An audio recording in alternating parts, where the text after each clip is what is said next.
Good evening, everybody, and welcome back to the League of Europe YouTube channel for round number 12 of the Season 6 season. My name is Aidan Carter, otherwise known as Carmentis. I'll be taking you through Division 3 proceedings as per usual on a Saturday evening, and joining me as well in the commentary box is our usual co-commentator, Jake Martier, otherwise known as Killer Blue. I'm going to ask you the horrible question you hate all the time, but how are you doing this evening, Jake?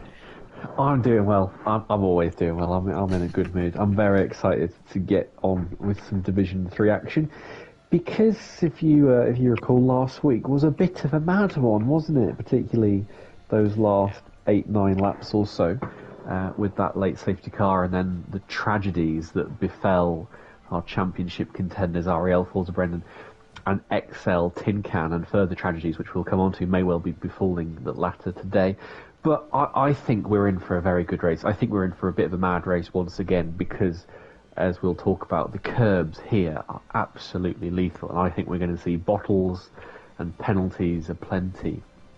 Well, perhaps not so much penalties, but we're certainly going to see bottles and spins aplenty, I think. And we might even get a good race if it's wet. Normally, I dread the rain, but I think we might just see a mad one if we get some rain here this evening. Yeah, definitely think it's possible. Agree with you. Yeah, and we're coming off the back, like you say, of a really, really interesting race at Belgium. One of the better races of the season, we've got to say. Forza Brendan, in the end, finished ninth on track, but a post-race penalty meant that he only scored 2 points last time out at Belgium. That is his worst result since Hungary, which was only 2 rounds before that. But other than that, he's pretty much finished on the podium in nearly every race this season. So, bit of a shock performance, unfortunately, for Forza Brendan, putting the car in the wall midway through the race and suffering damage and never really being able to recover. And of course, Tin Can was running at the front of the field for the majority of the race, but a late move from Calvin and a bit of an awkward line into Les Combes, and Tin Can was spun around by the Red Bull man. No further action was taken against that incident, so Calvin gets to keep his win and remains only the 5th driver this season to pick up a win. And that's one thing we've got to touch on as well this season, is that across, well, the majority of divisions in League of Europe, we've seen multiple winners apart from, well, D1, you've got to say, because D1's just D1, but we've seen a lot of different winners across multiple different divisions. Division 3, though, the majority of the season has just been dominated by these three drivers of Brendan, Tin Can and Corin Robb, hasn't it? Yeah, and 3 wins apiece for each of them, which satisfies me. Luke and Calvin being the exceptions. But yeah, 3 wins each, and I think that speaks to their ability compared to the rest of the field. They are just absolute standouts, and we've really seen them, each of them, come into their own at various points. USA will always stand out for me. For Brendan, I think Hungary, Carmen Robb, after a very poor qualifying, was utterly superb. Tin Can was fabulous at Portugal. They've all had their moments, and they've all shown what fabulous drivers they are. Over the rest of the field, who just can't seem to get anywhere near them. Every race, no matter who seems happy, who's not, those three are there or thereabouts. If one of them's bottling it, the other two are picking up the pieces. So I hope we see more winners in the last few races of this season. But to be honest, I can't see it because those three are just another breed. And I know that we'll come on to this. Brendan's potential times of this track are on another level. They're not just D2. He could be in D1, very respectable qualifying with the pace he's got. So it's hard to see anyone else coming in, but I hope we do. I hope we see someone. I mean, there's a few drivers we'll talk about. Funky Chicken, I think, is one that we always talk about. J. Cole one. Calvin, who did end up winning last week. But there's so many drivers who are just there or thereabouts that never quite seem to get it. Yeah, they've always been there about, like you say, that it's just never really been sewn together for them. And yeah, Funky Chicken, one of those ones that has had that kind of season so far. J. Cole, like you mentioned as well. Brent maybe as well, another one who's looked like he could have had a potential win this season, but never quite got there in the end. Let's run you through the rest of the standings just before we get into qualifying. Of course, the top three. Brendan still leads the way from Tin Can and Carmen Robb. They're separated by 26 points at the moment, so a race win in the fastest lap separates the top three. Bit of a gap back to Luke, who is in 4th position. He's only 2 points ahead of Brent, who is a further 7 points ahead of Rekurik, so it's very close at the moment in the battle for 4th. Just behind them, we've got 3 drivers, all separated by a single point. That's J. Cole, Calvin and Funky Chicken. 68 for J. Cole and Calvin, 67 for Funky Chicken. And Rex jumps into the top 10 with his best race of the season so far, you've got to say. At Belgium last time out, a 5th place finish on the fastest lap, was 2nd on the track, but a late track limits penalty meant that he dropped down in that race in the end. But he now moves inside the top 10, replacing Chill, who was holding that 10th position in the standings for a long, long time. So looking outside of the people we've already mentioned so far, is there anyone that you think so far that maybe could spring a surprise here at Monza, or maybe later in the season that we maybe haven't mentioned so far? It's the same few, isn't it? I think for me it's Brent and Funky Chicken, those drivers who have just been on the cusp multiple times this season, who just can't seem to get the break fall their way. I don't really think we can look past them for a surprise winner. You'd need a freakish race, akin to when RJ, I recall, won at Russia last season. You just need a complete freakish race for anyone other than that top three, and maybe said Funky Chicken, Calvin, Luke, or Brent to win. Beyond those, that 7 or 8, I don't think there's anyone else really in the fight for the win. And unfortunately, I think we're going to lose one of them because Tin Can, who has had some internet troubles today, quite severe ones, can't seem to hang into this session. He keeps dropping out and joining back, so I think one of our championship contenders may have already fallen today. That is a real shame. Like you say, he has mentioned he's had loads of problems throughout the day so far, which is a real shame to see, hoping that they would have been fixed by now, but by the looks of it, that isn't the case. Hopefully he can try again and maybe stick in the lobby, but as it stands, of course, we don't really want drivers joining midway through the formation lap or at the end of qualifying, because it can, of course, mess up the lobby, and that's really the last thing we want to see, isn't it, unfortunately? So we've got to speak a little bit about the track now. We've spoken quite a bit about the standings and how it's running so far. Coming into Monza, of course, we've had a few updates to this game since the start of this one. It's now, compared to about 2 months ago, a completely different track to drive. We're going to follow Chill around the lap, and he'll prove possibly why that is the case. But this track now is completely different to drive to what it was just 2 months ago.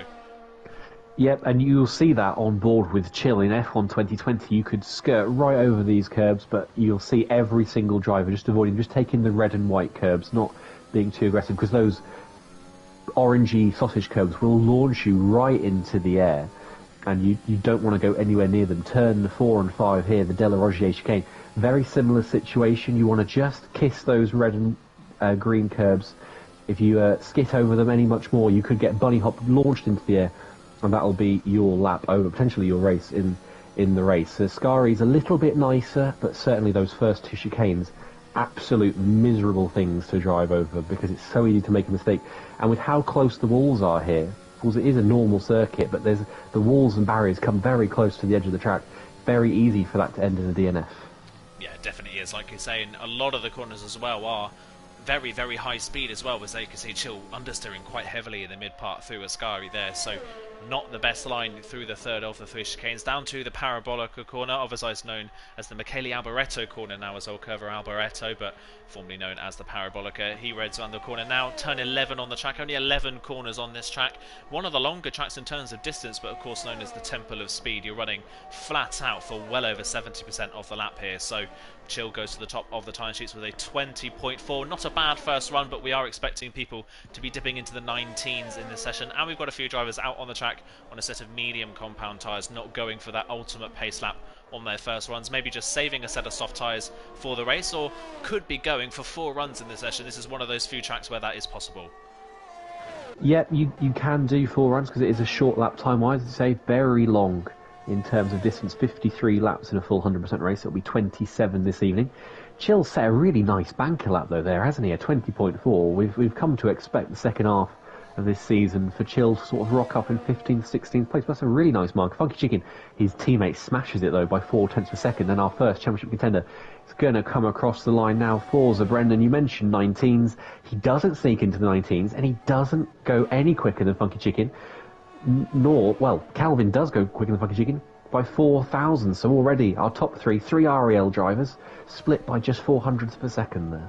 Yeah, really, really close between the 3 of them. Of course, these 3 featured quite heavily at the front of the field as well at Spa, along with Tin Can. So, continuing that good run of form, RJ pops into 6th place in the Williams he's reserving tonight. Another thing to note as well, we have got 2 new drivers in the field tonight, 2 new reserve drivers. J. Luke, who was in the McLaren, filling in for Black Poma today, and Farrell Fury, who is filling in for his REL teammate Passe, is in the 2nd Williams tonight as well. So, they're starting runs, but they're both on the mediums at the moment. The only drivers to set times on the mediums are Nathan, Darry, and Dara. J. Luke just crosses the line, but his time is clearly not representative, and we have had a spinner actually at Ascari. That is Dara, who was going for another run on the mediums, but for the 2nd lap in a row it seems he's come a cropper at Ascari. So He's down. He's going to have to dive into the pit lane and replace that front wing and get a set of soft tyres on. Carwyn Robb just started a run, but he's immediately backed off before he's even got through the first chicane.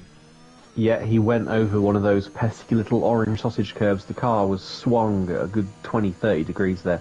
He immediately backed off because there was no point finishing that lap. So already we're seeing victims of these curves. Dara the first down at Ascari, now Carwyn Robb coming a cropper at turn 1 as well. Forza Brendan goes to his second lap on those tyres and did a 19.9, so it is into the 19s. I wonder if he did just back off a little bit through that first lap to save some battery. Otherwise, he might have risked running out at the end of that lap, but it looks like he must have just gone flat out for both, because 20.0 and a 19.9 back to back, that is mega, because I know from practicing myself, these tyres do not hold up well for a second lap, especially a second lap that you're doing consecutively. So that is a mega marker that Forza Brendan just laid down.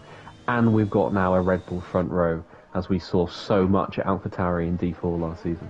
Yeah, of course, got to talk about D4, haven't we? We mentioned it already pre-stream, but of course Calvin and Forza Brendan fighting for the championship last season. AlphaTauri did come a cropper with each other at this track last season. It was a very, very dramatic moment, one that I think a lot of us look back on fondly. It was quite a good moment in that championship fight in the end, so hopefully they won't want a repeat of that tonight. Of course, Calvin's not in the championship battle this season, so he'll be probably playing a little bit of a second fiddle driver maybe to Forza Brendan this evening, if he can hopefully try and get Forza Brendan as his teammate to get a bit further ahead in the standings. Of course, Tin Can at the moment still not back in control of his car, I don't believe, and Carwyn Robb has dived back in the pits. He's not continued on another lap on those tyres, maybe not got the fuel to do so. So no times in for our other two championship protagonists as it stands.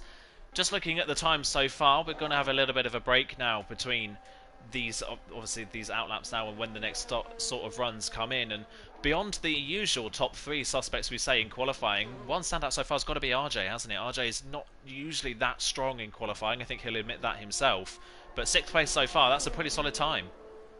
Yeah, I know he wasn't expecting too much, as Luke, as you say, that just pops above him. I know he wasn't expecting too much from qualifying, but he definitely got a bit of a spring in his step since he's joined Excel. I know he's been practicing a little bit, and he's been somewhat anonymous in his races this season, but now podium at Belgium, decent first banker there, up there with J. Cole and Luke, who are both, in that cluster of cars just below our championship contenders. So really respectable effort, and he's the last of the drivers really who have set representative times, so we'll see how that evolves behind, because everyone behind 21s will not set a lap worth the name. But you just mentioned Tin Can not setting a lap, and Rex as well. Both of those guys won't be able to set laps for joining back mid-quali, although I don't think Tin Can is going to make it to the race. Does look like that. Rex is out on an outlap at the moment, but we'll wait and see. Oh, he's just dived into the pit lane, so we might be seeing the Alfa Romeo retiring in the pit lane here. We'll wait and see, but he is back into the pit lane. His Alfa Romeo teammate Peter Gillis is on a run at the moment, but he's also immediately backed off. I noticed he went quite deep into turn 1, so he's already backed off that lap, almost identical to what Carwyn Robb did. So the Alfa Romeo driver has backed off, maybe going to save himself for another run on that same set of tyres. Chill is going again on these tyres now, and he's slightly up in the first sector, but of course the first sector is really only the first chicane and then just 2 straights, so quite difficult to find time in the first sector of the lap. The middle sector is where you tend to find the majority of your time in these laps as he heads through the second Lesmo. He keeps it nice, neat and tidy, doesn't use all of the road on the exit of the corner, running down towards the Ascari chicane, then underneath the banking of the old Monza circuit, and then up towards this triple apex chicane, and hasn't found any time in the middle sector either. He stays that 300ths of a second up through Ascari, much neater through Ascari this time around than his first run though. This looks like it could jumping a lot closer to his teammate. Could he get into the 19s as well with his final sector run as he heads down towards the Parabolica in turn 11 on this track. Late braking, very short braking distance for this final corner that seems to go on forever as he runs out of the corner. Doesn't tuck to the right hand side of the track like you'll see a lot of people do, crosses the line and doesn't actually find that much time in the final sector in the end. Only 800ths of an improvement for Chill, and still we see quite a big distance between our top 3 and the rest of the field. Yeah, but I wouldn't take anything away from Chill. I think that's a very tidy lap. He was guilty of, I think, clipping the curbs a little too much, and Calvin, I was just looking behind, had a big squirm out of turn 2 there. That he's going to have to bail on that lap, I'm sure. He might even back off and give his teammate Slipstream, who is coming to start his lap now.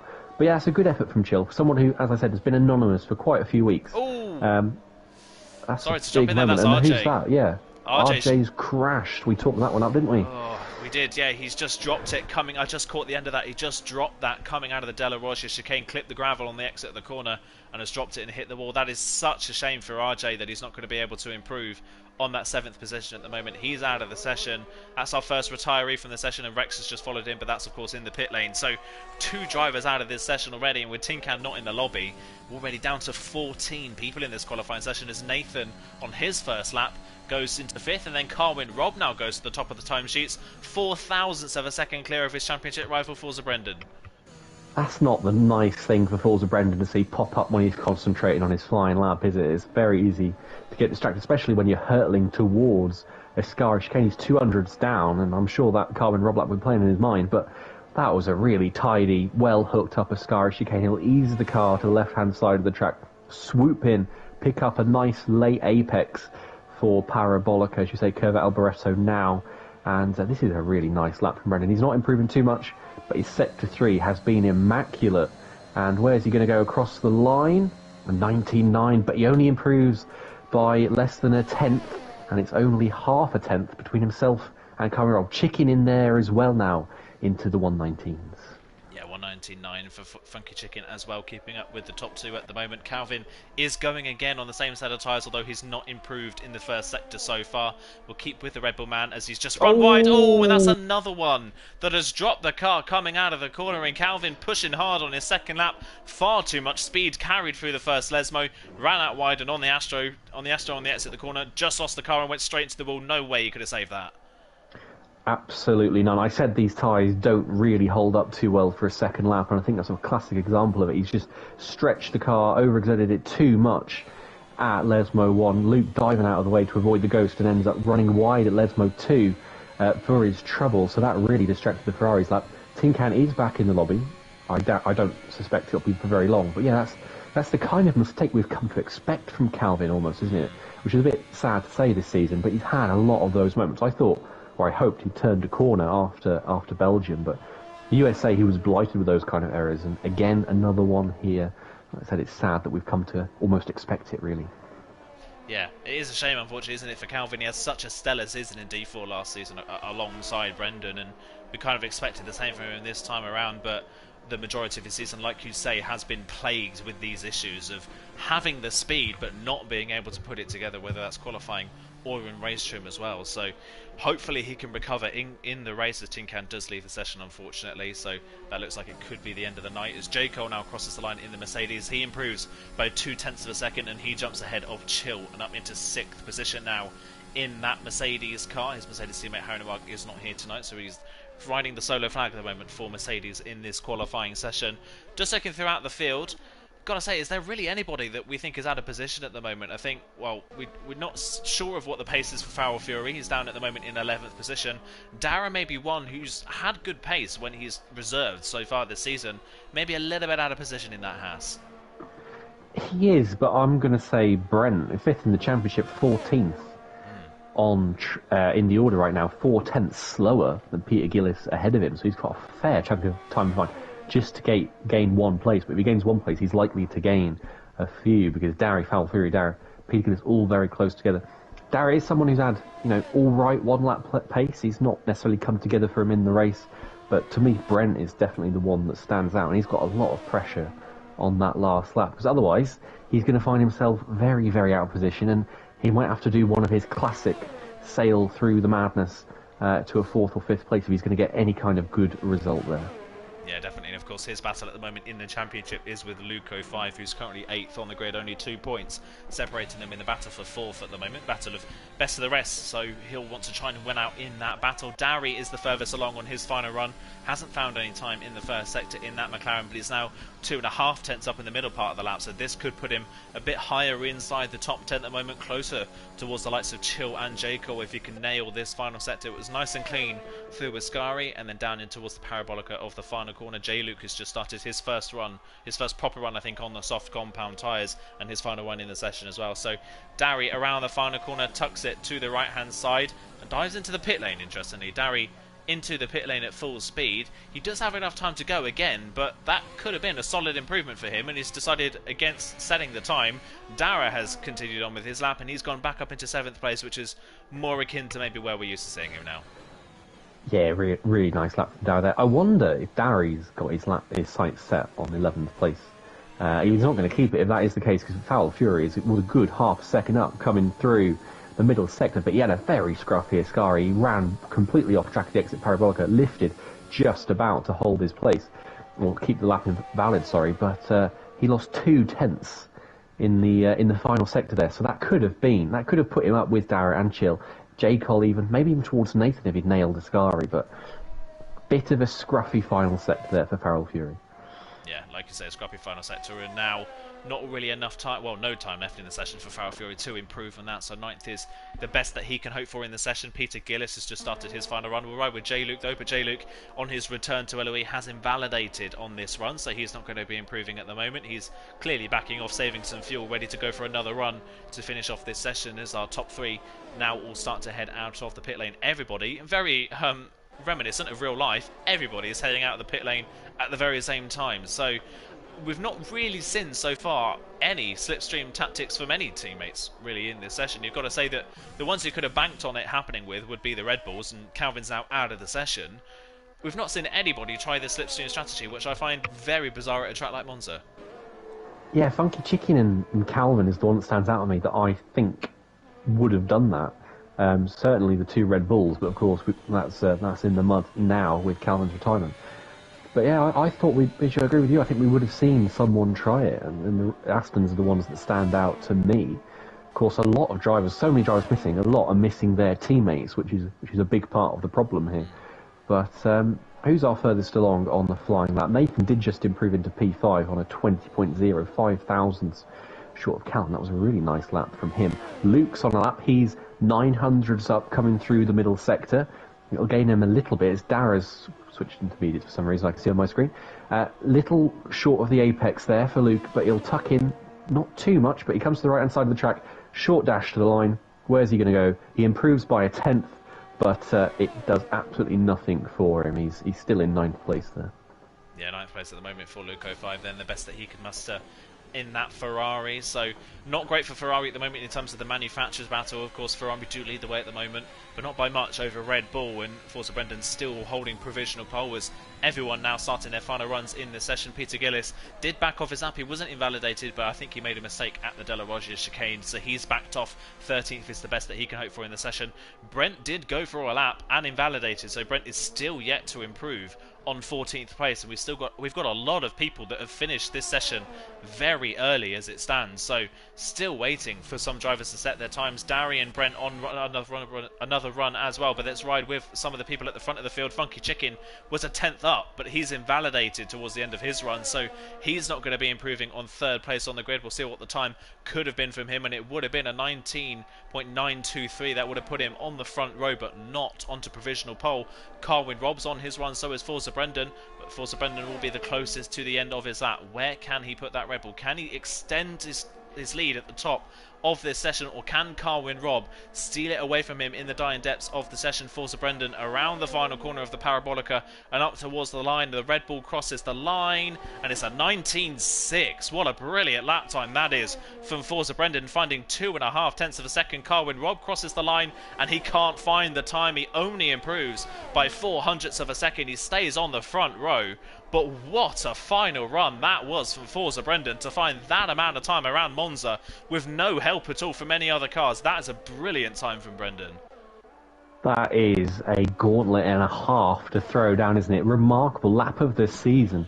Oh, we have to say from Forza Brendan, if he had any doubts in his mind about his chances in this championship after that mistake at Stavelot at Belgium, I think he's just wiped them out, because that is a mark to be on pole by nearly 3 tenths of a second at what is a relatively simple track, albeit quite technical.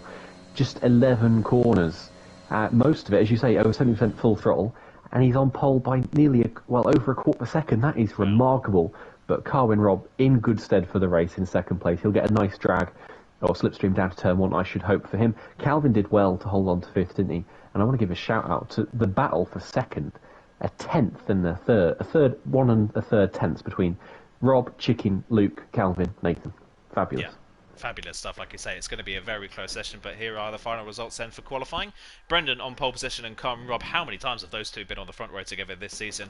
Funky Chicken, Luke, Calvin, Nathan, Dari, J. Cole, Dara and Chill, your top 10. Farrell Fury will be the first person on the alternate strategy ahead of RJ, Peter Gillis, Brent, J. Luke, Tinkan and Rex. Tinkan, of course, not in the lobby, unfortunately. Rex setting no time because he joined the session late, so he was not allowed to take part in qualifying. So going to be an interesting race, this one. Of course, Tinkan out of the lobby now. That is a real dampener for his championship hopes now that we've only got 5 rounds left in the season, I believe, after this round is completed. So close to the end of the season. Tinkan's going to hope for some bad luck for both Brendan and Carwin Rob tonight. He's going to be hoping that both of those drivers have something similar to them, a similar races to what happened in Belgium. He does. I think he'll have his toes crossed, he'll have his fingers crossed, he'll have his ears crossed, he'll have his eyes crossed, he'll have everything crossed for just any misfortune to befall Brendan and Carwin Rob, because he is absolutely helpless. And I have to say, if Brendan wins this race, or even gets a podium, I think that may well just be the nail in the coffin for Tin Can's championship hopes, which is a shame to see, because we'd love a 3-way battle for this title. But it's just unfortunate for Tin Can that he's missed a few races this season. This one, of course, very unfortunate. But it's ended up being quite costly. His Ghost is in the lobby, but I don't think he'll be allowed to take control. And someone's crashed in the background. Who is that? That's a Haas. Is that Dara that's went Dara, spinning yeah. around at the back? Yeah, completely lit the rear tyres up there. Speaking of tyres, everyone in the top 10's on softs. Farrell and RJ, the two Williams on medium. Gillis and Tin Can are on softs, and then Brent, Luke and Rex are others outside the top 10, all on mediums. And as I'm sure we'll see looking forward, this is a very straightforward soft to medium, medium to soft, isn't it? Yeah, very straightforward. Like you say, tyre wear around this track is not really a worry at all for these drivers. Not many corners, very few major traction zones around this track, apart from maybe the exit of turn 2, and beyond that they're fairly high speed sections, so not going to worry these drivers about tyre wear at all. It's going to be about mainly when they decide to pit compared to the other people. The undercut doesn't seem to be that powerful here compared to other tracks this season. Probably one of the weakest in terms of undercuts that we've seen so far this season. There's not really that much of a pace difference between the softs and the mediums at their crossover point, it seems. So someone could pit around lap 5 and possibly take the mediums to the end of the race, or someone could stretch the softs around lap 10 or 11 and still not be really anywhere different to where the other drivers was if they pitted earlier. Yeah, not much of an undercut at all. The mediums are not a nice tyre to drive. Even when they become quicker, they're still not particularly good. We're not going to see anyone pit stupidly early to try and gain an undercut. There is no chance of that. I think these guys are going to run long, try and see if there's a safety car. We'll probably get one at some point. And I'm going to preempt you here. My top 3 is the order they are in the grid. I think it's Brendan, Rob, Funky Chicken. I think those 3 are in a really good situation. I don't trust Calvin enough to finish the race. Nathan's a bit of an unknown. Luke, we'll see, but I think the top 3 is the top 3. I think I might have to agree with you on that one, actually. Unfortunately, it's a little bit of a boring choice, but it definitely is a safe one, isn't it? These 3 have been really good in race trim so far. Funky Chicken, maybe not quite as strong, of course, as Saucer Brendan and Carmen Rob, but he has had very good races so far this season. He's looking to continue a good run of form at the moment and try and jump himself up the standings. Everyone should be lined up at the back of the field, just waiting for Rex to slot in to 17th on the grid, and we should hopefully be ready to go for the Italian Grand Prix at the circuit of Monza. The lights are coming on ahead of the drivers then, but we have got to wait until they go out. And here we go then, lights are out and away they go, and immediately a good start from both drivers on the front row, but Brendan trying to come across to cover Carwin Rob, can't quite get ahead of the Alpine in towards turn 1. When do they break for the corner? Carwin Rob late down the inside, gets the move done, and Forza Brendan backs out of it. There is a spinner further down. That's J. Cole that spun the car at the inside of turn 1. I don't know if he's bounced off another car or hit the curb, but J. Cole down to the back of the field. Carwin Rob then, with a late move down the inside, takes the lead away from Forza Brendan. Funky Chicken holds on to 3rd. Lucas in 4th ahead of Nathan, who's got ahead of Calvin in the early phases of this race as well. Dara then up to 7th, and it's as Dara misses the corner actually at the Della Roggia. Dara's all over the back of him, and now Farrell Fury's gone around on the medium compound tyres coming out the Della Roggia, and it looks like already 2 drivers have been caught out by those curbs on the first lap. So we go then down towards Ascari. We've got, I think, Chill going for a move here on Dowie around the outside towards Ascari, going around the outside. Then can he get the move done in the Aston Martin? We've got Peter Gillis right behind as well. He's sighted outside the top 10 on those soft tyres, all the way around the outside, but he misses the corner in the process. Dowie and Peter Gillis getting a really good run on him. The Alfa Romeo trying to get the run down towards the Parabolica. They're tucked in the toe down towards the corner, but they've already dropped 2 seconds to the back of Darragh in 7th position. Then around the outside, Darragh can he...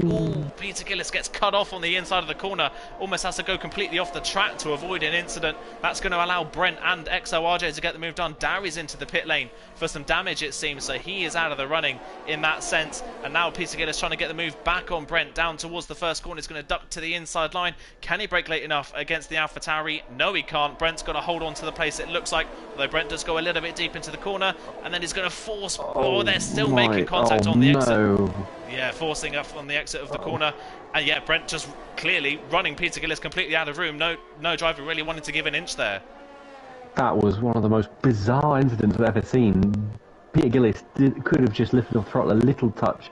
It was Brent's fault in the first instance, but Gillis could have just lifted off a little bit and then just tucked underneath him and carried on. But as it was, they just pushing each other in deeper and deeper into the grass, and ultimately taking each other out almost completely of the race. J. Cole had that spin. He's back up into 12th place, right on the back of Rex, right on the back of J. Luke. RJ's tucked through that as well nicely. As you say, Chill suddenly is in the middle of nowhere. 2/10, and Nathan!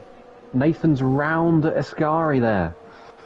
Oh, the AlphaTauri driver, it's not been a good lap for the AlphaTauri drivers. Then Brent with damage at the back of the field. Nathan, on his own, it seems, has dropped it in the final part of Ascari then. So AlphaTauri is now down to 14th and 15th position. That puts Calvin back Brendan's up into... coming. Oh yeah, he's going for the move on Karen Robb here, down towards turn 1. No DRS as of yet. The first DRS will be down towards Ascari on this lap. Brendan down the inside, but Karen Robb seems to have a good car in a straight line. Brendan's going to try and hold it down the inside and force Karen Robb into a mistake, but the Alpine holds onto the position for the time being. Brendan not going for the move, although he is using his DRS coming out of the corner, although I don't think he'd really need to use it. He's got a DRS straight just a few corners away. He doesn't need to go for this move on Karen Robb down the inside of the Della Rocha chicane. This is a risky move this early in the race. They do make a little bit of contact. They just about get away with it, and Funky Chicken's not close enough to capitalise. It was a bold move from Forza Brendan, and like I said, I don't think one he really needed to make.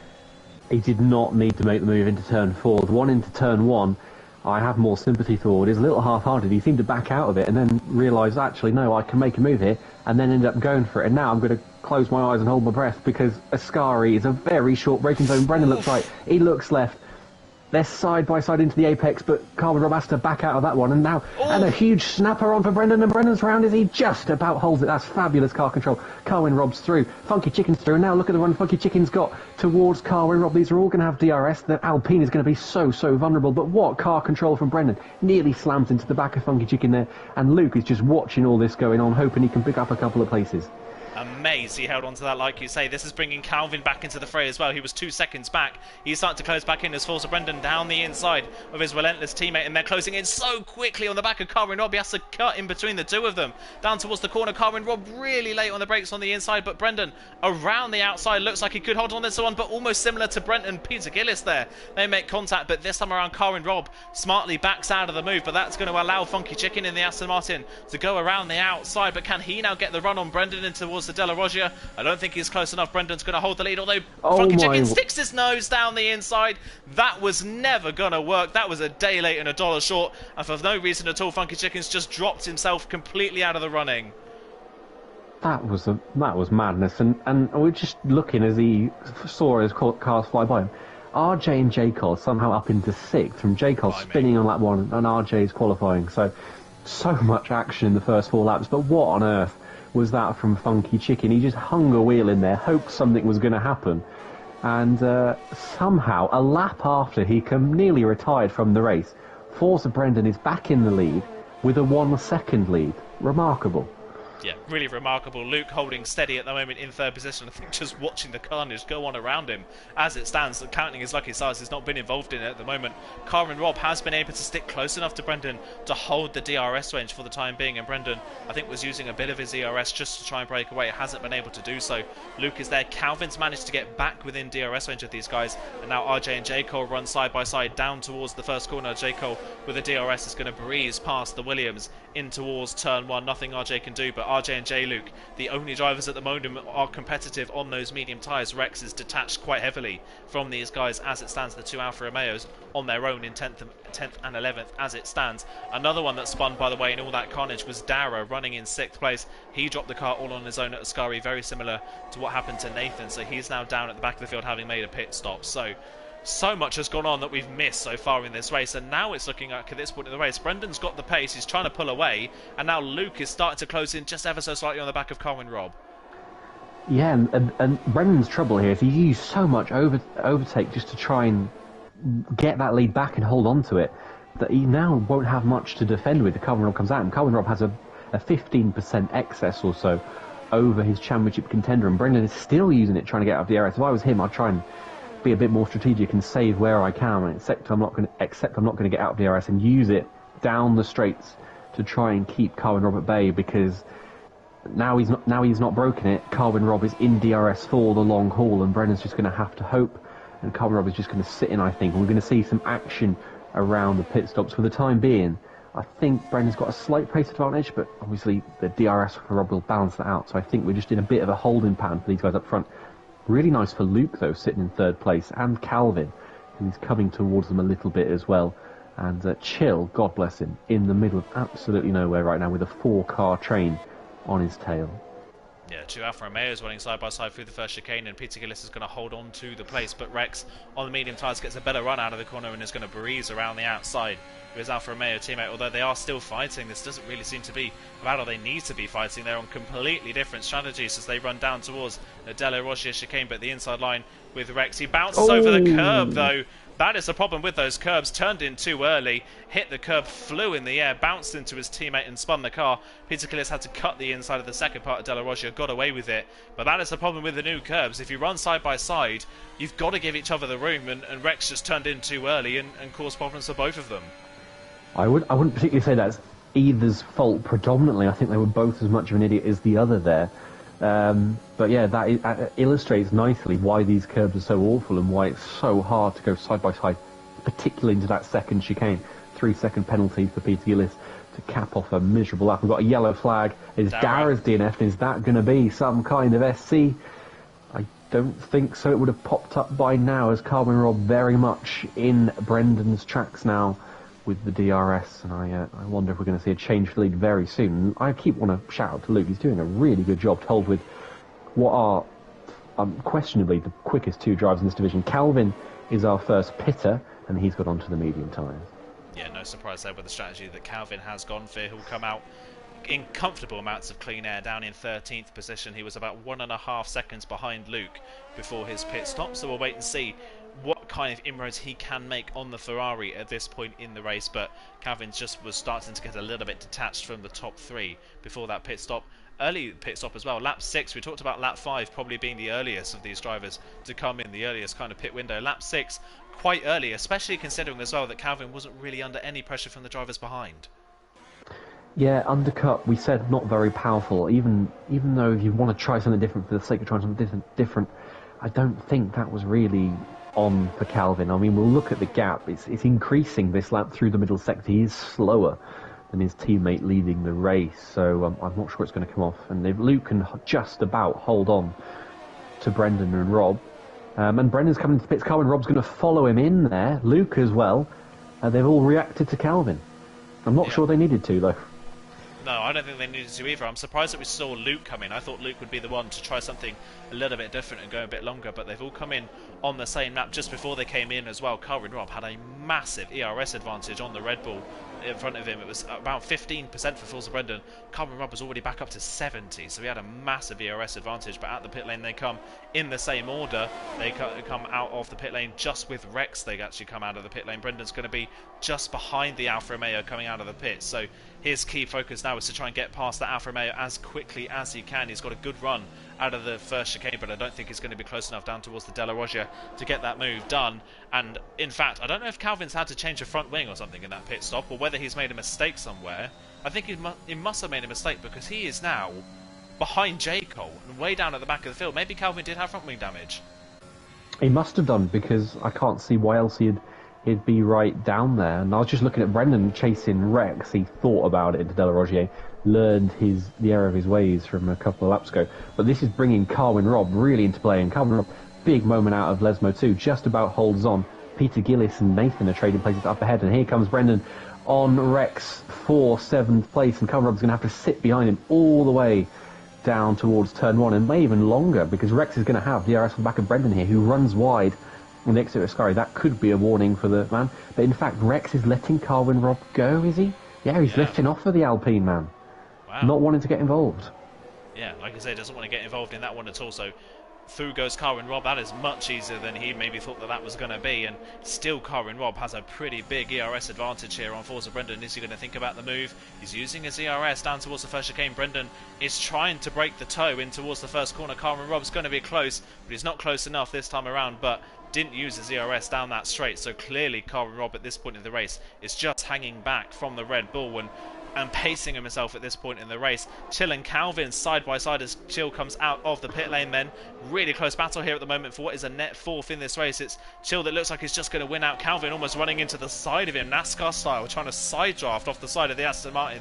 That doesn't work as they go down towards the De La Roggia chicane. Chill's going to try and squeeze the Red Bull, who backs out of the move down in towards the chicane, and Chill holds onto that net 4th place. J. Cole can't capitalise, and Calvin is already running out of ERS. So these guys battling for 4th position. Chill now at the front of the queue, and Calvin already on the back foot.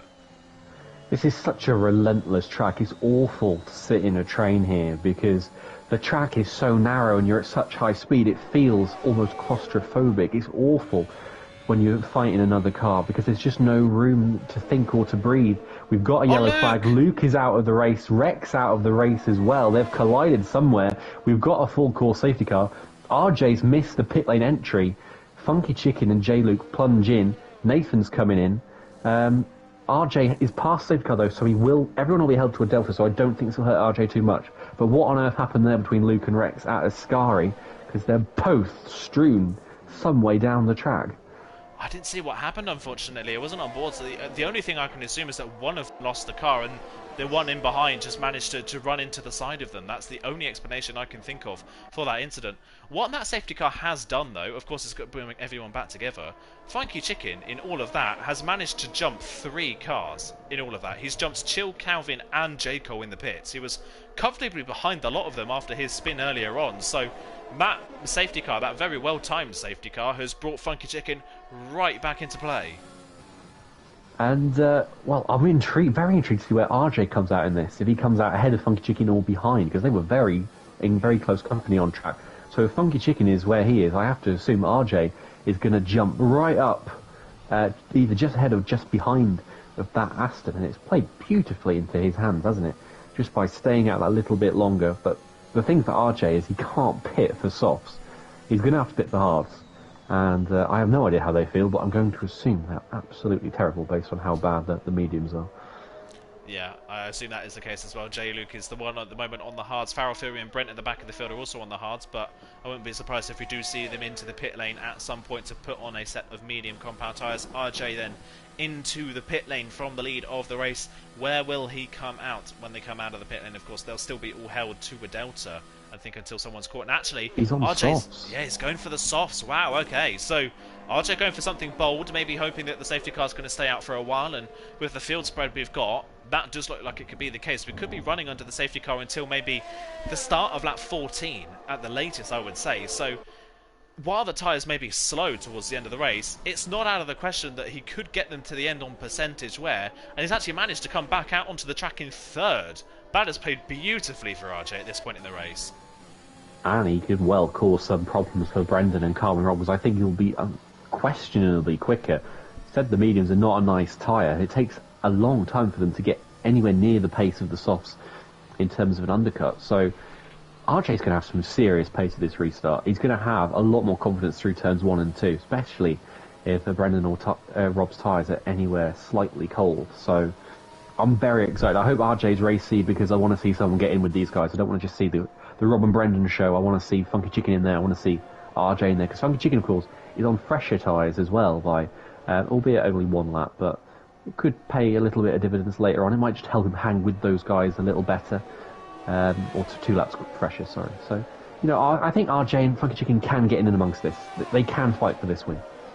Yeah, they definitely can. Like you say, it's going to be interesting to see what RJ can do in terms of tyre wear, whether he can hold on to the soft compound tyres. And RJ now has got to get these moves done really early in this race. He's got to get past and try and maybe break away at the front of the field. If not, he's just got to try and sit in behind Forza Brendan and Carmen Robb and try and latch onto them. That's his only real strategy. So he can't be cautious at this point of the race. It's so easy under a safety car, isn't it? When the safety car restart gets going, it's so easy to worry about not making a mistake and worrying about the car in front of you and being too aggressive that you end up being swamped by the drivers behind. Yeah, and that's the trouble. That's the nature of safety car restarts in league racing, that you've got to find that line between being aggressive and playing it safe, because you can toe the line one way, but if the guys around you are playing the aggressive game, it's going to cause problems. And likewise, if you're being aggressive and no one else is really feeling it, you could find yourself incurring the wrath of our lovely, delightful League of Europe stewards. So it's an interesting situation to be in, and I'm intrigued how people are going to play it. I think Brendan is going to get his elbows out here. I think he's going to do anything he can to keep Rob behind, and RJ as well. I think he wants to lead this from the front, and he's not going to play the percentage game. I think we saw that already earlier on in this race. He is in no mood to sit back and take a second or a third or a fourth and just take the points. He's going for, as Tin Can's Ghost jumps up into 10th place there, he wants this win, and I think he's going for it, and I think he's going to have his elbows out here. Yeah, definitely think that is the case. One thing to note as well, of course, these safety car restarts, everyone's bunched up. One thing about Monza at this point in this game cycle at the moment as well was that if you are racing side by side with someone, as we've seen already so far in this race, if you do start racing side by side, you can lose so much time here. So if RJ is going to be aggressive at the safety car restart and try and get past Carl and Rob, if they do start battling, that is a perfect window for Forza Brendan to try and break away at the front of the field, isn't it? It is, and I think he'll be counting on that, because you say side by side through those chicanes, you can lose a lot of time, especially if you end up going over any of them. So for Brendan, I think that'll be his hope, that Rob loses some time to RJ, and even if Brendan gets passed by RJ, I think Brendan will believe it'll come back towards him later in the race and he can take that place back quite easily. We could get a late safety car dive in here because Brendan's just caught up, but I don't think so. I think he caught up too late. So no. Oh wait, we have got a late call. Wow. We've got a very late call. Wow, okay, that is really late. I was going to say, Forza Brendan was holding back from the safety car quite heftily there, so I wondered why maybe that was why it was staying out, but no, it's coming in at the very last moment. So Brendan's not gotten himself a lot of time to get used to this, and he's gone now, but pretty much everyone behind is very, very close in proximity as well. We've got Nathan and J. Cole running side by side further down. RJ's going to think about the move on Carl and Robin towards turn 1, but I don't think he's going to be close enough on the brakes. No, we can't get the move done. Chills thinking about a move on his teammate, but he's not close enough either. Further down, J. Luke being aggressive at the safety car restart. Nathan and J. Cole were battling with one another, and it looks like J. Luke's going to try and capitalise on the pair of them here. He's got past J. Cole, can he get past Nathan down towards the Della Roja, who's using a lot of ERS, but I don't think he's close enough into the chicane. He's not going to get the move done, but he is up into 8th position for the time being. Then further down, Farrell Fury and Brent going side by side as they get past Tin Can's AI, and Farrell Fury is just going to hold on to the place and move up into the points in 12th position. Forza Brendan still leads the way. A very late safety car recall. He managed to just about hold on to the lead, and behind it was fairly tame. He held on to the lead, and he held on to his nerve as well, crucially. Didn't make a mistake into turn 1. Very easy to do when you've not had to plough at it for 200 miles an hour for a couple of laps to miss your braking point. He spotted it nicely. He kept Carwin Robb at bay, deployed his ERS to good effect as well. But look at RJ hounding the Alpine, and Funky Chicken has really dropped off back. I said I hoped he'd stay with him. Doesn't seem to be the case. RJ's the quickest of these guys, and look at Carwin Robb nearly cutting the Parabolica there. Look at the tremendous exit RJ's got. He's already pulling alongside, not even across the line. No DRS, of course, for another lap at least. And I think RJ's made that stick. He's ahead going towards the braking zone turn 1. He's going to have so much more belief on the brakes with those sticky, fresh softs. And Carwin Robb just backs out of that one. He's forced to concede the place. Yeah, Brilliant stuff then from RJ, gets the move done. Up into second position is the Exel driver, looking for his first win since Russia last season. Can he pull it off? Picked up a podium not too long back, like you mentioned as well. Brilliant race so far from RJ. Then Funky Chicken has managed to somewhat close back in on these leaders there in that first corner because of Karin Robb backing out. So Funky Chicken is still there and he's dragging his teammate with him, Chill. This is by far Chill's best race of the season since the early phases. It's been a horror show, unfortunately, for Chill ever since really the third round. But he has really picked up the pace in this race compared to what we've seen so far from him. Further down, J. Luke got that moved on, and J. Cole was trying to get past Nathan and is now immediately losing time. So it looks like J. Cole is just starting to hold up a queue of cars behind him in J. Cole, Peter Gillis and Darry. Yeah, J. Cole's not enjoying this phase of the race. As you can see, he goes a little bit deep into Ascari, which doesn't seem to have quite the confidence. A little twitch there on exit as well. But further ahead, look at RJ. He's going to go for it into Parabolica. There's no braking zone there at all. Brendan just dives out of his way. Isn't inclined to get into any kind of fight there. But that keeps Karin Robb really close, really interested. Half a second splits the top three. DRS now enabled. And I think Brendan's going to come back at this one. Yes, he's using his DRS down towards turn one. He's got the outside line on the Williams man, but again, does he need to go for this move? RJ very cautious on the brakes, gives it Brendan plenty of room down the inside of turn two, but Brendan can't get the run on the exit of the corner compared to the softs on the Williams. Brendan holds on to second place, but again, Brendan going for some moves maybe that he doesn't really need to go for. At this point in the race, he can now comfortably sit behind the Williams man and just latch onto the back of him as the Williams starts to pull away Peter further Gillis down. and J. Cole, sorry. Peter Gillis and J. Cole. Peter Gillis was onto the grass through Curva Grande. He backed out when the braking zone came, but really aggressive, fierce racing there. That was reminiscent of what we saw between Alonso and Vettel at Curva Grande in real life a few years ago, but that was fabulous defending from J. Cole, fabulous aggression from Peter Gillis as well. DRS is in effect now up front, but Brendan not really too close, is he? No, not close enough at this point in the race, but like I mentioned, he doesn't really need to be going for the move, although he did make a bit of a mistake there through Ascari. That's going to put Karin Robb on the back of him. Can Forza Brendan hold on to DRS range of the Williams in front? Looks like he's just going to be able to, but like I said, at this point in the race, he doesn't need to be battling RJ. He can sit behind the Williams and kind of conserve himself and help himself defend against Karin Robb, but the battles that he's almost putting himself in at this point in the race could cost him later on. Further down, his Red Bull teammate Calvin looking for the run on Chill down towards turn one. Got a great run out of the Parabolica. He's going to have the inside line on the Aston Martin. Calvin breaks super late, but he gets it stopped. Brilliant stuff from Calvin. He continues on his recovery back through the field. He's up into fifth position, but crucially, he's lost that DRS range to Funky Chicken in front, and the top four now are starting to get away. We've split into two trains, haven't we? We've got a J. Cole train and we've got an RJ train.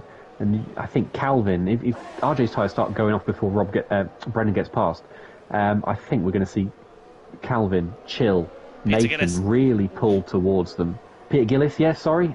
Yeah, just he got the move done around the outside. Brilliant move from the Alfa Romeo around the outside of J. Luke at the Della Roggia chicane. Made it the inside for the second part. Gets the move done on the McLaren. But now Darry gets a brilliant run out of the second Lesbo and drives past the Alfa Romeo as they all start to fall away now from J. Cole. So a bit of a horror show of a lap there for J. Luke. He's dropped 3 places in one lap. Peter Gillis has dropped back behind another McLaren here, so he's back down into 10th position. And now look at that, Farrell Fury and Brent running side by side, coming out of Ascari. Brent getting a brilliant run, but not able to complete the move. So good battles going on further down, like you mentioned. But yeah, the field now somewhat split to two.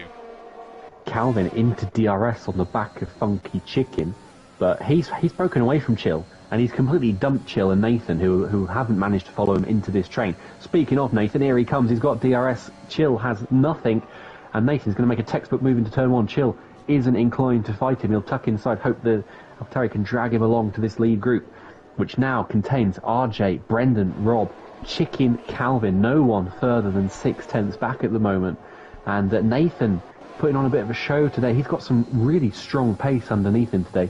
Chill doesn't look too bad as well. There's no reason why we can't have a 6-car, 7-car fight for this win, because RJ's doing a good job at keeping these guys bottled up right now. Yeah, definitely. The soft tyres still looking good on that Williams, but we know that Forza Brendan and Karin Robb, like you mentioned earlier on, have been the stars of the season so far in terms of raw speed. So not shocked to see them clinging on to the back of the Williams so far. Funky Chicken just like in Spa, is sitting in 4th place, waiting for something to happen at the front of the field. That's where he spent the majority of the race in Spa, just sitting in 4th behind the top 3, waiting for something to happen. It's happening again for him at this point in the race, and Calvin sitting in 5th place as well, waiting for something. 2.5 seconds now back to Nathan, with Chill right behind him. It looks like Chill might be thinking about re-getting that move done, and as Nathan and Chill battle, J. Cole is actually starting to close back in on these guys and is dragging Darry, Peter Gillis, and somewhat J. Luke, Brenton Farrell with them, but J. Luke at this point in the race really struggling for pace. Oh, it's all Forza Brendan. It's going for the move on RJ at the front of the field, and around the outside, Forza Brendan gets the move done cleanly, back into the lead. Nicely done from Brendan, and Carwin Robb has a big moment on the exit of turn 2 as well, after put Funky Chicken right onto the back of him. Chicken not using his overtake though, and Carwin Robb just eases away nicely, but crucial move for Brendan. We'll see if he can pull away from RJ now, if he has got a huge pace advantage, if those softs are going off, or if actually he was just hanging in there in the DRS and RJ's able to come back, because he tucked in nicely through the Delarogier chicane, and he's holding well through the Lesmos as well. RJ still got pace in that Williams. He can still come back at Brendan here. He looked more confident through Lesmo 1 and Lesmo 2. Quarter of a second is the gap, and was going to the DRS, so Brendan's going to cover the outside line, and RJ is just going to take him clean back. I thought Brendan, I first feared he was going to romp away with that, but RJ straight back into the lead, and it's as you were. Yeah, as you were, like you say, and RJ's car looks very fast in a straight line, you've got to say. That was an easy move, with no ERS usage as well for the Williams man, just able to breeze back past the Red Bull at this point in the race. But Carwin Robb in 3rd place is just waiting for something. You can tell, look at him almost pushing the Red Bull through the Parabolica. Now we could see RJ lose 2 places here. No DRS for RJ, and he's running low on ERS. Brendan clean around the outside well before the corner, and Carwin Robb's going to do the same as well. He's going to move around the outside of the Williams. He's going to tuck to the inside to cover off the Williams, and now both drivers are back past RJ and into the 1st and 2nd place positions. Peter Gillis further down battling with Darry, as Darry's on the grass around the outside, gets caught on the grass and can't get the move around the outside. Peter Gillis now up into 8th. J. Cole down to 10th, so he's fallen in this queue down to the back. Peter Gillis now leads the queue as he now tries to chase down Nathan and Chill in front. Brent and J. Luke side by side through Curva Grande as well. I want to hold my breath for this one, because we've seen already with the 2 Alfa Romeos, you cannot go side by side through there.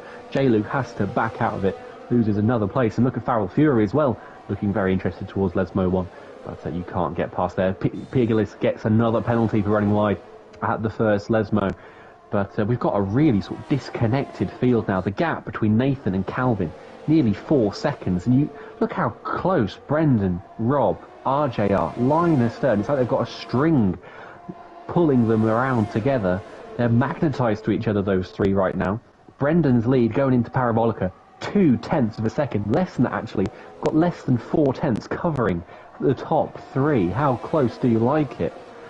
Yeah, incredibly close, like you're saying. It looks like we could be getting a repeat of the lap previous. Is Brendan going to get swamped here by the drivers behind? Although Carwin Robb not as close as Brendan was. RJ is right there as well. When Carwin Robb was on the grass on the inside trying to get the move done on his championship rival. They make contact into the corner, and just about Carwin Robb's going to hold on to it. RJ's going to try and go around the outside of Brendan. That was never going to work. He gets put on the grass. That's going to allow Funky Chicken through, and Calvin's going to capitalise as well. So RJ, an opportunistic move around the outside of Brendan. That move though was never going to work. We've seen it twice already in this race, that going around the outside of the second part never works, and RJ's dropped Calvin's down. Round. Oh, he's just managed to keep it out of the wall, but I don't know if... Oh no, he's spun again on the exit of the corner. I don't know if there was any contact or whether he just spun on his own. I've got no idea, to be honest with you, what on earth happened there. I think if it was contact, it was between him and RJ, who's still hanging on to this very well. Carwin Robb's made a bit of a scamper away. 0.6 of a second is the gap. I can't see Funky Chicken, though, doing the Carwin Robb the favour he needs and passing his REL teammate. Although we saw, didn't we, that move from Funky Chicken earlier on at Delarogier that was absolutely bizarre. So who knows? Hopefully we get a race on our hands for these last few laps. We've got a yellow flag at the back. That is Farrell Fury round. And he's had a bit of a shocker, hasn't he, for his D3 debut? Yeah, it's been a real shame. Both of our reserve drivers, unfortunately, seem to have had shockers of races so far. J. Luke now down in 11th place. Farrell Fury with no front wing. He'll be hoping for a late safety car to bring it back, as Forza Brendan and Carwin Robb go at it again down towards the first corner, and Brendan comfortably into the lead by the time they hit the brakes for turn 1. So Brendan again back into the lead further down. Darry and Peter Gillis continue their battle, and Darry gets up into 7th position. Peter Gillis down to 8th, and remember, the Alfa Romeo does have 2 penalties at the moment, so that will drop him at the moment down back into 12th position as it stands. So he's looking to try and gain a few more places and a bit more time. They're still closing in just a bit on Chill and Nathan in front. They're not quite within DRS range, but they do seem to be faster than the men in 5th and 6th at this point in the race. Still RJ then clinging on to the back of Funky Chicken quite nicely, which maybe suggests to me then that that spin from Calvin was an unforced error. It may well have been, and you know what? I'm a bit sad about that battle behind with that Chill's leading, because that would make it's a cracking battle to watch. It's just a shame that the one in front of it is a battle for the lead. As Funky Chicken goes very deep into Ascari, and that's going to put RJ nicely on his gearbox there towards Parabolica. But look, it doesn't matter who's in front, whether it's Brendan, whether it's Calvin Robb, neither of them can get any kind of break from the one behind. They are stuck to each other. Whichever way round they are, they seem identical on pace, and there's nothing either can do to get any kind of break. It's going to yo-yo, I think, all the way to the end of this race. Yeah, definitely does look like it, doesn't it? It's down towards turn 1 we go again. Is Calvin Robb going to duck to the inside line? He is. It's going to be side by side into the braking zone. Brendan's going to have the outside line, which will become the inside for the second part of the chicane. They make a little bit of contact on the exit of the corner, and Brendan just about holds onto the position, but Funky Chicken this time around has got a good run, but immediately gets off the ERS and doesn't decide to go for the move. So stays in 3rd place for the time being. Calvin Robb looking towards the inside of the Della Roggia, not close enough on the brakes, is not going to go for the move this time around. So they stay in the same order for this lap at least. It's still, though, incredibly close between these 4 drivers. Any one of these 4 at the moment look like they could win this race. I think any can, and I wouldn't put it past RJ right now, whose tyres are hanging on a tree, aren't they? But every lap Calvin Robb looks like he's going to have a look at Brendan into De La Rogier, and then again at Ascari, and every lap he decides to stick it out and tough it out to the pit straight. But I wonder if he's presented with one of those chances, how he's going to weigh that up in his mind, because we know how awful the curbs are, and at what point do you see an opportunity and do you take it? Because I think last lap there was a chance for Calvin Robb to make a move into turn 4, and he backed out of it. And I'm not criticising him in any way, but at what point does the risk become worth it? Because it's not just a win at stake, it's a championship as well. And it's going to be very fascinating to see these guys calculate it. Here comes Calvin Robb back again, up the inside. Is Brendan going to try and outbrake him? He does a little bit, he hangs on, but he has to back out of that one, otherwise he's going to find himself quite vulnerable to Funky Chicken. And RJ behind, less than a second between the top 4. Yeah, wow. Incredibly close at this point of the race. None of these 4 seem to be inseparable at this point in the race. They're all so evenly matched at this point in the race as well. So Calvin Robb back into the lead, Forza Brendan back down in 2nd position. But now do we see Forza Brendan play the little bit of the waiting game? We've seen already so far in this race, Forza Brendan has been wanting to lead from the front, but so far leading from the front hasn't worked at all really for Forza Brendan, because every time he gets into the lead, he loses the lead a lap later. So are we going to see him now sit behind and save his ERS maybe and wait for a run at the end of the race? I think he might. I think that's his only option, because he's used so much. And I'm sure if he's got a Jeff. I apologise for those fireworks, by the way, if you can hear them. We've got some noisy neighbours this evening. But yeah, that's his only option right now, because he's got a clear disadvantage to Calvin Robb, who's sitting pretty at 70% out of Ascari. So if Brendan overtakes him, Calvin Robb is in a perfect position just to nab it back. As I think Brendan's made some kind of mistake at Ascari, because he's lost position to Luke. He's already 1 second behind him. But we go again down the pit straight, and look how close RJ is to Funky Chicken, actually. But the trouble is the DRS train is just neutralising any chance that William has of getting in. This is RJ's in the position, Funky Chicken's usually in. And here comes Brendan back into turn 1. Outbrakes Robb, not too much. He lets Calvin Robb take the tighter line through 2. He'll try and straighten the car nice and early, will Brendan, and pops the airs on. He's going to get a run as we've got a yellow flag somewhere further down. We've got Carnage at turn 1, but here is Brendan. He's on the inside of the Della Rogier chicane. They bump wheels, and is Brendan going to go into this one? No, he does what Calvin Robb does. He backs out, and he goes deep into turn 4 as well. That's going to cost him a little bit of time. Keeps Funky Chicken very close, and that's going to upset Brendan's chances of a run at Ascari as well. But did you see what on earth happened further back when we had a yellow flag? It looked like there was something going on there. That looked to me that there must have been contact, I think it might have been Peter Gillis and Darry that maybe have made a little bit of contact a bit further down. They've dropped down the field, especially Darry. Darry's dropped down into 11th place. He was up in 7th at that time. Peter Gillis was just behind him.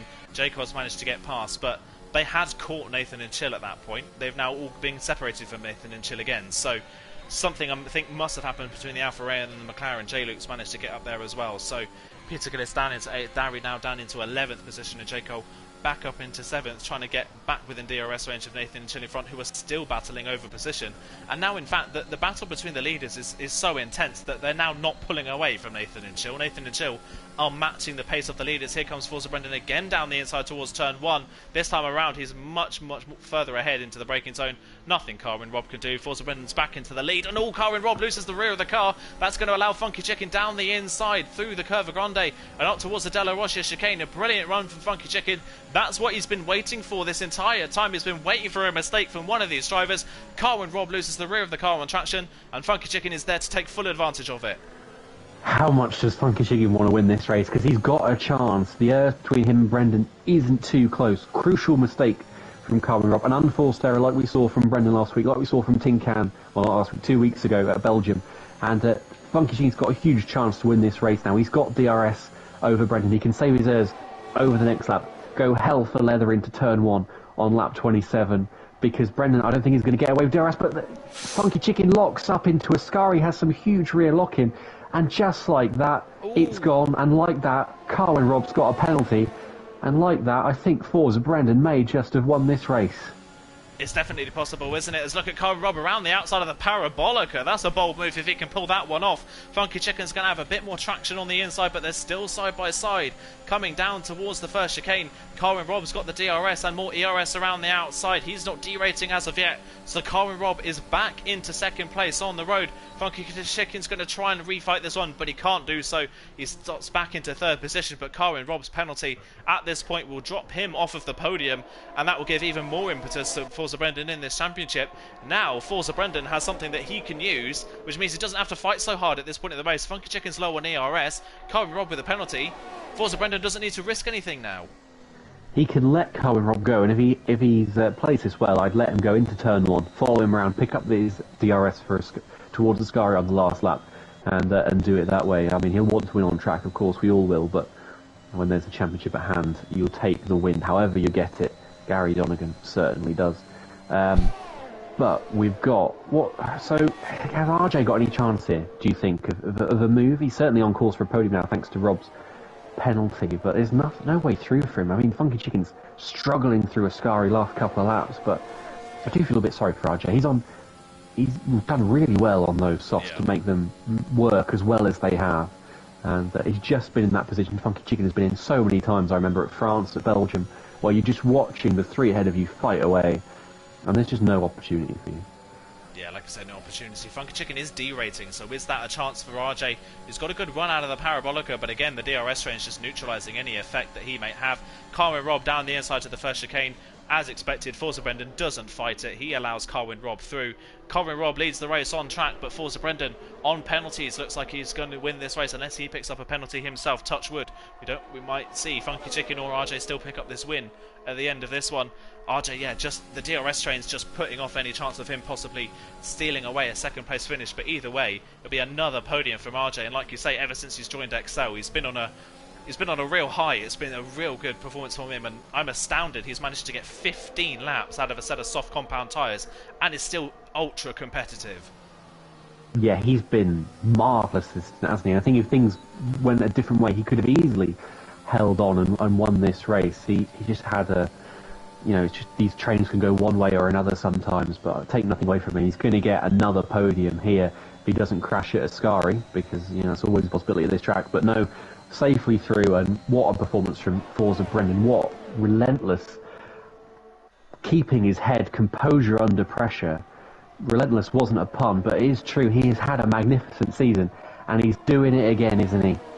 Doing it again, like you say, a brilliant performance. It's Carwin Rob on track, but Forza Brendan's going to pick up yet another victory this season, his 4th win of the season for Forza Brendan, and after a horror show last week at Belgium, he bounces back in style. That is massive for Forza Brendan and his championship.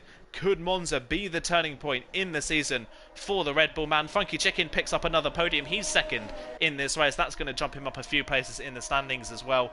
Great drive from him. And yet again, RJ on the podium. This time around, less of a fluke. A brilliant performance from the Williams man in that race to pick up that podium. Carwin Robb, that late penalty, something we were used to seeing from Carwin Robb early in the season. He kind of tuned himself out of it, but a late race penalty has dropped him down into fourth position. Nathan ends up in fifth. A great recovery from him as well. Yep, I think that was a lovely race. So much battling all the way through the field. Very happy, and to see it kept clean as well. A couple of minor scuffs. The two Alfa Romeo spring to mind. RJ awarded driver of the day by the game. I think you can say that's fairly deserved. But given the context, I think you take nothing away from Forza Brendan. He drove the race he needed to drive under tremendous pressure on an awful track, so narrow, so high speed, no opportunity really for wheel-to-wheel racing, and yet he kept it clean. Did a lovely job at every point. The only little moment he nearly had was with RJ on the exit of turn 2, but he saw that one off, and he played his cars to perfection.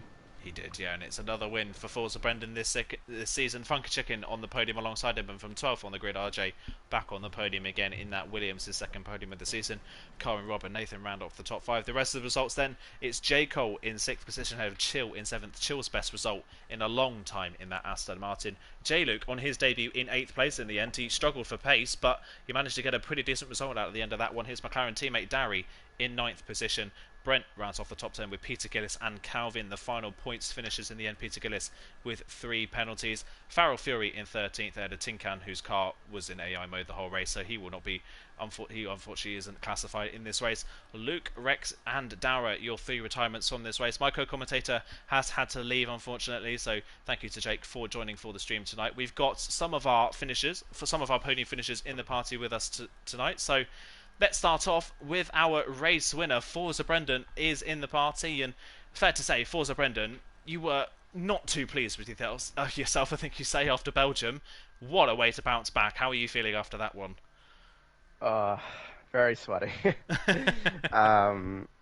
Yeah, I've got the worst cold in the world at the moment. Like I've been driving this whole week, like practice and everything. I've been really ill. So I am absolutely dripping in sweat at the moment. It's the most I've ever sweated. Yeah, I don't know. It was insane. It was just a really great race, and pretty much everything I expected it to be at the end of the day, really. It was pretty frantic from lap 1 onwards. Sort of the whole, like all week, like I was basically telling myself, just do not spin at the second last corner of the track. I don't even know the names of the corners anymore. There's that many. So I think myself and Carwin were side by side, and I think I must have flinched or something. I'm not sure. And I basically like hit the curb in the wrong way, and I'm not really sure. Like the car was pretty sideways at one stage, so it was pretty it was pretty intense. And after that, then I just basically had to remind myself just calm down, because even if Carwin had have won this race today, I still was basically looking at second place as not the end of the world. But so I'm not really sure what happened to Tinkan, but like obviously, like if he's listening, like I hope he can bounce back and just like it's such a shame like that this has had to happen to him. It's not that it's not the way I want to have just like a championship play out. So yeah. Who knows? Anything can happen still. There's still 5 races left. Yeah, exactly. Like I say, anything can happen with the 5 races left. So talk us through kind of your thoughts and feelings in that second half of the race after the safety car. Of course, it was a very late call for the safety car to come in at the end of that lap, and then you spent the last part of that race fighting with Carwin, Funky Chicken, and RJ in the end. Talk us through kind of your thoughts. How did you want to run that race? It seemed from our point of view, at least, that you were trying to lead from the front. Yeah, pretty much. Like I was running 5.3 wings for like a lot of the week, but this just today I just actually decided to run 4 on the rear wing, because my mindset was if I can just kind of stay ahead as much as I can. And I wasn't feeling all that great in the practice sessions with only 3 in the wing as well, so that was kind of my mindset. But I kind of knew that the race would probably go. So the fact that I saw Carwin like in second place, I knew that it was just going to be the USA all over again because we were just trading places all the time. Yeah. Like we're so evenly matched on pace. Like I think I was 2/10 quicker in qualifying, but like I didn't care. I just knew that whatever happens in the race, I just have to just try and be as smart as I could. I obviously wasn't in the first 5 laps because I just drove like an idiot, but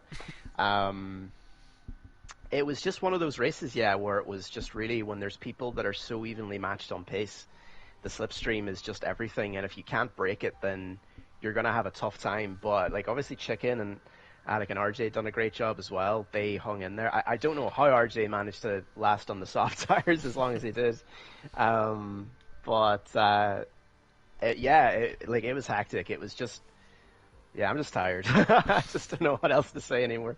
I'm just absolutely exhausted. So, but it was a great race. And overall, like as well, just kind of having the break off as well made such a difference. Like I just was basically like going into it, I was absolutely just exhausted because of my course and that I'm doing as well. I've got an essay due by Monday and I've just done no work for it, so God help me. I may ask for an extension and use the cold as an excuse, so who knows. I'll try and save your voice just a little bit then. We'll finish off with one more question then. So, Cheers. Of course, you mentioned a little bit about the championship now. 5 races to go. Tin Can, obviously, unfortunately, with his connection problems, it looks like his championship could be over. Of course, anything can happen, like you say, but on the face of it, it does look like he's going to need a lot of bad luck from both you and Carwin Rob to spring himself back into this championship. Yeah. How are you feeling about the future races? Of course, you've been in the championship position before with D4 last season. You went through it all before. You know how it runs. How are you feeling about the final 5 races? It's awful. I don't know why I put myself through it. I really don't. Like, it is very, very stressful. The reason I laughed was a lot of people thought the Tin Cans Championship was over at Hungary because he didn't attend the race, and that basically went well. It is stressful. I think Tin Can as well is like so that's the thing. Like between Tin Can and Carwin, like they both have like a lot of traits that it's great to actually see. Like Carwin is very, very level-headed, but he is quick. But I think Tin Can is definitely. You can underestimate at times, like he is super consistent, and that's the thing I tried to do last season. I just tried to figure out like what are the strengths and weaknesses of every driver, and this year there's a lot less weaknesses because everyone is just very, very close. And I mean, you saw after today, like Alec Carwin just was absolutely rapid, and good to see him back as well, like on that form that I know he has, and I think at the end of the day we're pushing each other to be better. That's kind of the way I look at it at times, is that, my perspective has maybe just kind of changed a little bit, as in if the win's there, I always want to go for it, but at the same time, it's just so hard to judge at times who's going to be quicker and who's going to be doing what where. So it's just a case of try to push as much as I can and just try to enjoy the competition as well, because I didn't really enjoy it all that last season, I'll be honest. Yeah. Whereas this season, I think it's a little bit different because, I think I'm going up against 2 really, really great drivers, and I know Tin Can is going to bounce back no matter what happens. So, and the season is definitely not over by a long shot.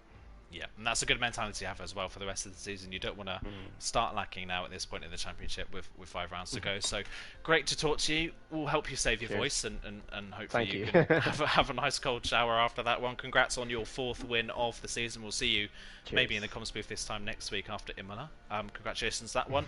We'll move over to our second place finisher, and another week and another podium finish for this man in the Aston Martin. Funky Chicken, how are you feeling after that race? That race was, in a way, almost identical to how the Spa race went for you. How are you feeling after that one? Very tired. It was a very sweaty race with Carwin, RJ and Brendan constantly fighting every lap. It just drained me, and it's probably the only race this season I've had luck from that spin at the start. Yeah, so talk us a little bit through then about that spin at the start. Of course, it was you racing with Forza Brendan, just a little bit of contact into De La Rocha chicane sent you round. Were you planning on going for that move, or was that just maybe a genuine mistake from your side? I had Carwin who was sticking his nose in a tiny bit, so I had to leave the space and go on the inside, and I just went in a bit too deep, and I was holding the brakes. I'm surprised it didn't rail lock into there, because it seems to be quite a usual thing. but I tapped his rear tyre and then spun around. My mistake. I'm just thankful for the SC. Yeah, SC played beautifully into your hands in the end. Came back out in a net a net fourth position after the pit stops after the safety car. Then talk us through kind of your process of that safety car restart. Like I mentioned, it was fairly similar to what happened to you in Belgium. You kind of the majority of that time you were sitting in fourth, waiting for things to happen. Was that how it felt from your side? Yeah, kind of, because I was just trying to keep my wing intact because the braking points from the drivers ahead going side by side were changing each lap due to like trying to go for the position. So I was braking a bit earlier, being a bit safe, and then when the opportunity came, I just went for the move and ended up making them on a few occasions. Yeah, make on those a few occasions, like you say. Talk us through then kind of the end of that race. It was like I mentioned, you were sitting around maybe protecting your front wing in that final parts, and then Carwin Robb made that crucial mistake a little bit towards the end of the race and then picked up that penalty. How was that from your side? How are you feeling after that penalty came in for Carwin Robb? I didn't see it for about half a lap, and as soon as I saw it, I felt the excitement because my main focus was just to defend from RJ and keep the podium. Because 15 points would gain me quite a few with the absences this week. But seeing the penalty just made me really happy because I've got an extra 3 points, which will help me progress even further.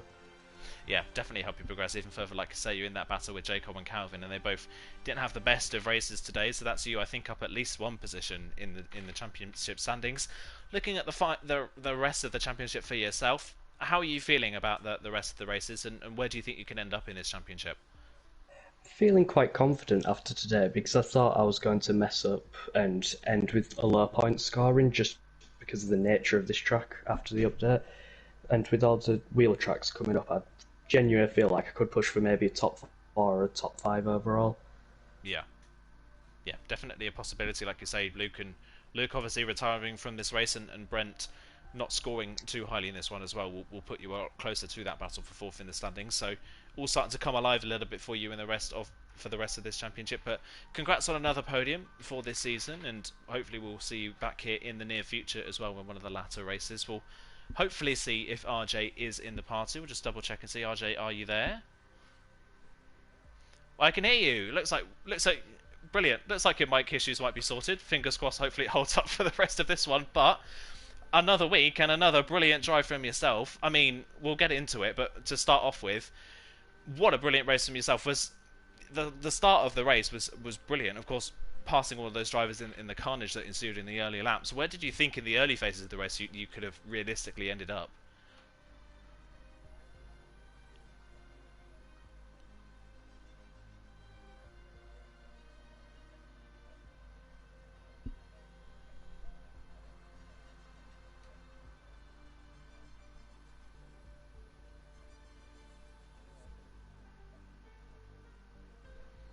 Yeah.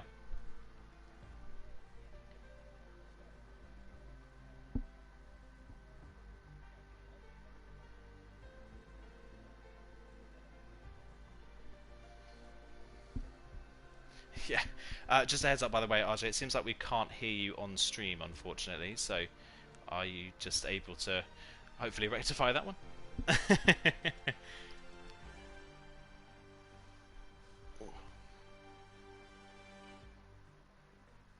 It seems like all the settings are on okie dokie. That's a shame.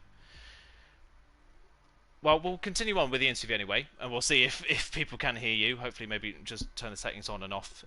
Hopefully, see if that works. But if not, then there will just be some silence at the end of the stream. But just talk us through quickly kind of the end of that race for yourself. You went onto the soft compound tyres, 15 laps on the softs. I mean, neither Jake or myself thought that was possible. How did you manage that?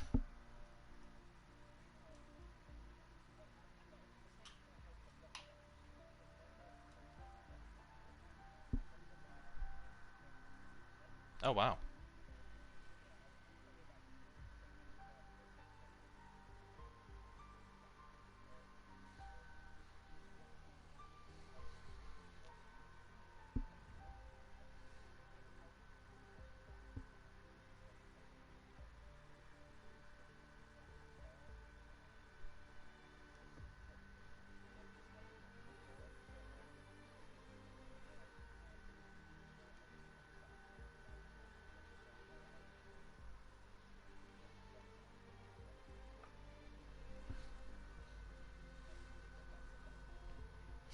Oh well, we're never going to hear the end of that one then, unfortunately. But that's now your second podium of the season, and your second podium in as many races as well. So you mentioned to us last week that your goal was to maybe get up to, I think it was about, I think you said you wanted to get to about 75 points or something. I think by the end of the season was your goal, if I'm not mistaken.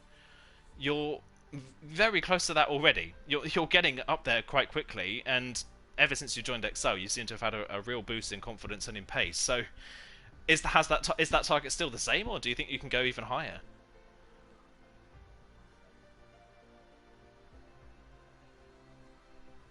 Yeah.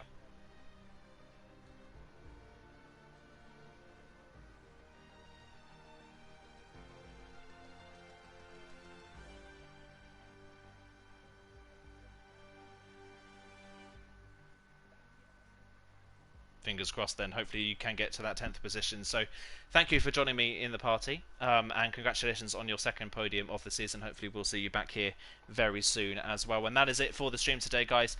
Thank you to everyone for joining me in the party for this interview as well. Thank you to Jake. Unfortunately, he's not here to finish off the stream, but thank you to him for commentating as well. Join us in about 15 minutes time on the League of Europe YouTube channel for Divisions 2 and Divisions 5, both rounds 12 at Monza as well. Sure to be great races, and we will be back this time next week for round 13 at Imola for one of the new tracks, so that will hopefully be a great race as well. But from myself, it is thank you very much and goodbye.